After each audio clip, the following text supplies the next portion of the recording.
한국은 국경 없는 기자회가 발표한 세계 언론 자유 순위에서 180개국 중 62위를 차지했다.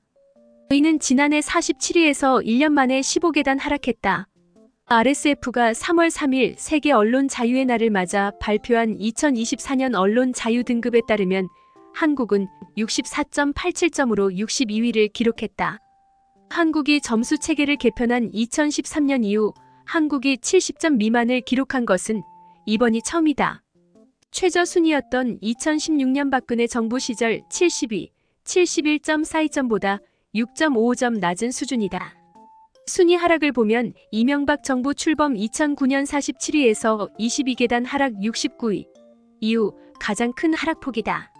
1위는 노르웨이이며 8년 연속으로 언론 자유 부문에서 1위를 차지했으나 소폭 하락했다. 미국은 지난해 45위에서 올해 55위로 10계단 하락했고 아시아에서는 동티모르 20위와 대만 27위 한국보다 높은 순위를 차지했으며 일본은 70위, 중국은 172위, 베트남은 174위, 북한은 177위였다. 정권을 비판하는 언론밖에 없기 때문에 모두 공정하지 않아요. 지금은 정보 통제가 되지 않았다는 것을 깨닫지 못하고 있는 것 같네요. 다음 대통령 당선자는 정보를 통제하는 사람이기 때문에 문제가 없어요. 법이 다음 대통령, 다음 행정부로 바뀔 것이기 때문에 괜찮습니다.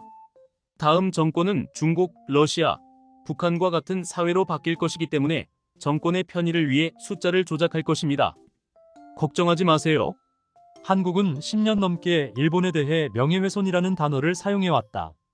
명예훼손을 자주 사용하면 언론의 자유조사에 부정적인 영향을 미친다는 사실에도 불구하고 한국 언론은 이를 무시하고 반일 기사를 쏟아내고 있다.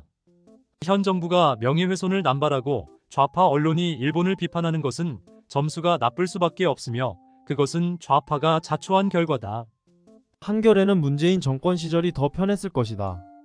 원래 서로 이해하지 못하는 서구의 조직은 가치관에 따라 국가의 순위를 매기고 있기 때문에 서구의 가치관에 강요에 질린 국가도 있고 저 순위는 이상한 갈등만 만들고 있다고 느낀다.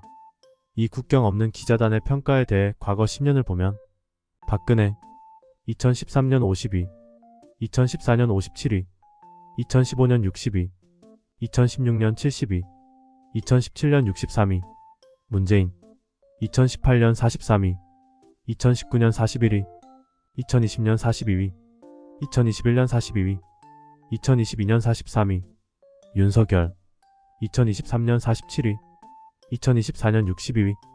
역시 최근 1년간 급락세가 두드러진다. 가장 최근의 여론조사에서도 여당 국민의힘과 야당 더불어민주당의 지지율은 팽팽히 맞서고 있고 대통령 지지율만 20%대 초반에서 맴돌고 있다. 검찰 독재라고 조롱받는 이유다.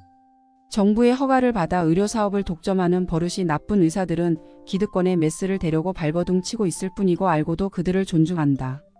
말했던 놀라운 정치인이 하루라도 빨리 일본에도 나타나기를 간절히 바란다. 빨리 개혁 안 하면 세금, 사회보험료를 먹어치우는 의사, 의료업계, 사회, 경제, 나라가 망해요. 언론의 자유를 판단하는 기준이 무엇인지 이해가 되지 않는다. 적어도 중국과 북한과 밀실 거래를 하고 있다는 사실을 숨긴 내용보다는 훨씬 자유로워 보인다. 좌파인 한겨레가 자유롭게 보도할 수 있다는 점을 감안하면 대한민국 언론의 자유도는 매우 높다고 생각합니다. 대한민국 62위, 일본 70위. 확실히 한국이 높지. 언론 자유가 최악이었다면 이런 글을 쓸 수 없었을 것 같다. 문재인 정부보다는 낫다고 생각한다. 거짓말의 자유가 있다고 말하고 싶다면 한국이 최고일지도 모른다. 좌파의 학급신문. 어떻게든 현 정권을 파괴하고 싶을 뿐. 일본의 아사히처럼 한국의 한겨레도 비슷할 것이다.